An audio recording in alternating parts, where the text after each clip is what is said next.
Hello friends, अब हम लोग स्ट्रक्चर्स विद फंक्शन के कॉन्सेप्ट को पढ़ेंगे। स्ट्रक्चर विद फंक्शन में हम देखेंगे कि कैसे मेन प्रोग्राम के अंदर हम एक स्ट्रक्चर की वैल्यूज़ को कीबोर्ड से इनपुट करवाएंगे और उसको फंक्शन में एज एन आर्ग्यूमेंट भेजेंगे और फिर फंक्शन के अंदर उस स्ट्रक्चर के ऊपर जो भी ऑपरेशन करना है वो परफॉर्म करेंगे। तो स्ट्रक्चर विद फंक्शन के अंदर सबसे पहले हम एक स्ट्रक्चर बनाते हैं। सपोज हमारा स्ट्रक्चर है टाइम एक्स के नाम का और उसमें हमने टाइम प्रिंट करवाना है, तो उसके लिए हमें 3 वेरिएबल एच, एम और एस वेरिएबल लेने पड़ेंगे और हमने यहाँ पे स्ट्रक्चर को बंद कर दिया। अब हम मेन प्रोग्राम बनाते हैं और इसके अंदर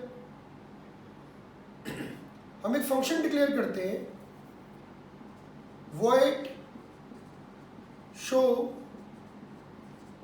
struct timex। ये फंक्शन का डिक्लेरेशन है कि हम फंक्शन का नाम शो रखेंगे और उसमें एक आर्ग्यूमेंट स्ट्रक्चर भेजेंगे और उसका रिटर्न टाइप कुछ नहीं होगा तो void लगा दिया, उसका रिटर्न टाइप void लगा दिया। इसके बाद हम लोग यहाँ पर स्ट्रक्चर का वेरिएबल डिक्लेयर कर रहे हैं struct timex t और इसके बाद हम इसकी वैल्यू इनपुट करवाते हैं यूज़र से।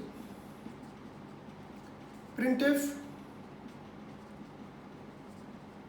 enter time in hour, minute and seconds। scanf आप जानते हैं जब हम स्ट्रक्चर के एलिमेंट्स को एक्सेस करवाते हैं स्ट्रक्चर वेरिएबल के थ्रू तो हम डॉट ऑपरेटर का यूज़ करते हैं।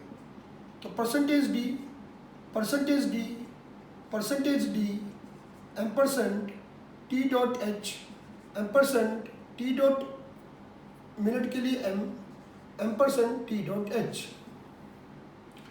इसके बाद हम एक फंक्शन कॉल करवाते हैं शो नाम से और उसके अंदर हम केवल टी को भेज देते हैं।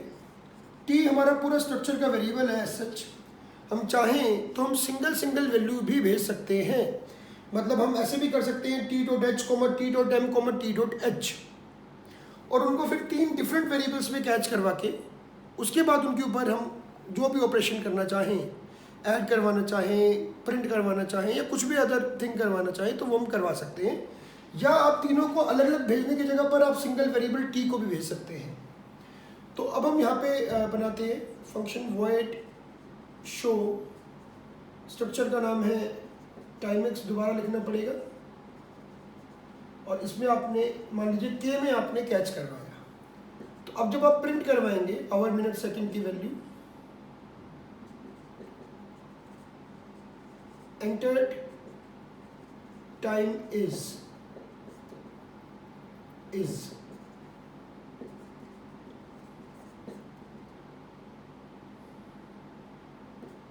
परसेंटेज डी,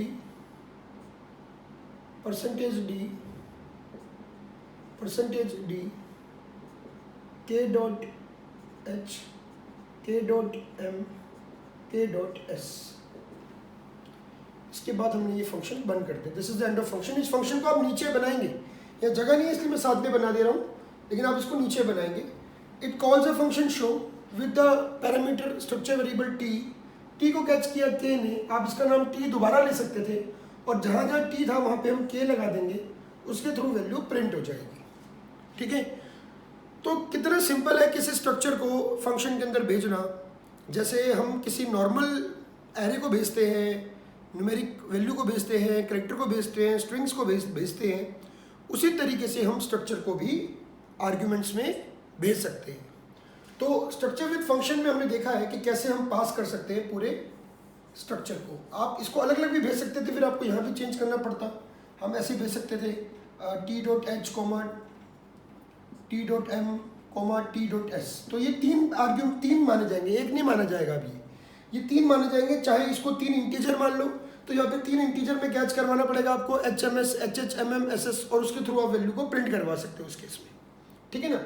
तो अभी हम यहाँ पर क्या करवा रहे हैं, अभी हम नॉर्मल टी भेज रहे हैं, यानी कि हम एक नॉर्मल स्ट्रक्चर को भेज रहे हैं। पूरे स्ट्रक्चर को, टी पूरा जाएगा तो टी के अंदर मान लीजिए ये पूरा टी है हमारे पास,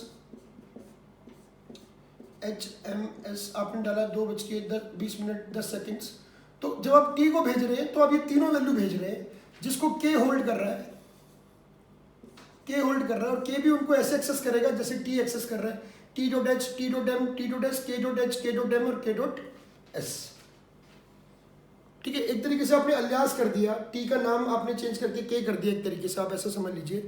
तो जिस लोकेशन को T एक्सेस कर रहा है उसी लोकेशन को अब K भी एक्सेस करेगा, सेम लोकेशन को, और उसको फिर बेसिकली वैल्यू जो मिलेगी पूरे स्ट्रक्चर की कॉपी हो जाएगी K के अंदर। ठीक है, ऑब्वियसली K हमारा अलग वेरिएबल है, नया वेरिएबल है, ये अलग वेरिएबल है, वो अलग वेरिएबल है, और K को पूरा एलोकेशन हमारे पास अलग से होगा। K के लिए H, K के लिए M, K के लिए S अलग अलग होगा, और उसके अंदर वही वैल्यू होगी जो HMS की वैल्यू थी। ये मैंने इसके साथ बना दिया, बट इसका जो HMS होगा वो सेपरेट होगा, HMS इसका सेपरेट होगा, और वो पूरे K का माना जाएगा। आपने जब T को K की इक्वल किया तो इनकी वैल्यू आपने यहाँ पर कॉपी कर दी है, और K के थ्रू आप वैल्यू को प्रिंट करवा रहे हैं। हम चाहें तो इसका एड्रेस भी भेज सकते हैं, और फिर पॉइंटर के थ्रू इनको एक्सेस करवा सकते हैं। क्लियर हुई ये वाली बात? चलिए एक चीज़ और देख लीजिए कि अगर हमें स्ट्रक्चर विद पॉइंटर के कॉन्सेप्ट को समझना हो तो मैं अभी हल्का सा इंट्रोडक्शन दे रहा हूँ। स्ट्रक्चर विद पॉइंटर्स, तो हम क्या करेंगे, तो हम इसको मैं अभी आपको ऐसे ही बता रहा हूँ। इसमें जैसे हमने स्ट्रक्ट टाइमएक्स का एक ऑब्जेक्ट बनाया T और एक बनाया पॉइंटर P। ठीक है, तो जो P पॉइंटर है, this is been our structure pointer variable, structure pointer variable. इसमें हमने क्या करना है कि जब हम T.H की वैल्यू सेट करेंगे, T.M की वैल्यू सेट करेंगे, T.S की वैल्यू सेट करेंगे, लाइक हमने सेट की 2, 20 और 30 सेकेंड, मान लीजिए 2:20 30 सेकेंड, और इसको मैं अगर P के अंदर एक्सेस करना चाहता हूँ तो P मैंने पॉइंटर वेरिएबल, आपको पॉइंटर के कॉन्सेप्ट में समझाया हुआ है कि पॉइंटर वेरिएबल ऐसे वेरिएबल होते हैं जो किसी अन्य वेरिएबल का एड्रेस कंटेन करते हैं। तो यहाँ पे आ जाएगा T, तो ये स्टेटमेंट क्या करेगी, ये स्टेटमेंट करेगी, ये मान लीजिए T है मेरा पूरा एज एन होल, HMS 2, 20 और 30, इसका कोई एड्रेस है मान लीजिए 1012, तो 1012, 1013, 1014, 1015, 1016, 1017, 6 बाइट से लोकेट हो गए। तो T जो है उसका एड्रेस P में जा रहा है, P का अपना कोई एड्रेस होगा, मान लीजिए उसके पास आ गया 1012, यानी कि बेस एड्रेस आ गया। ठीक है, अब how we access the structure element using P, T के थ्रू तो हम ऐसे एक्सेस कर रहे हैं, P के थ्रू कैसे एक्सेस करेंगे, how P will execute it. देखिए, जैसे अगर मुझे आवर प्रिंट करवाना है, मिनट प्रिंट करवाना है, सेकंड प्रिंट करवाने हैं, तो मैं इसको ऐसे प्रिंट करवाऊंगा। जैसे मान लीजिए केवल ओवर प्रिंट करवाना है, तो over equal to %d P arrow H, like this. तो P के थ्रू हम कैसे एक्सेस करेंगे, P arrow H, P arrow M, P arrow S। ये एरो क्या है, एरो लगता है माइनस का साइन और ग्रेटर देन के साइन से। ठीक है, तो कभी भी स्ट्रक्चर का पॉइंटर वेरिएबल स्ट्रक्चर के एलिमेंट को एक्सेस करेगा तो हमारे पास ऑपरेटर लगेगा ये एरो वाला। ठीक है, ये नोट करके लिख लीजिए।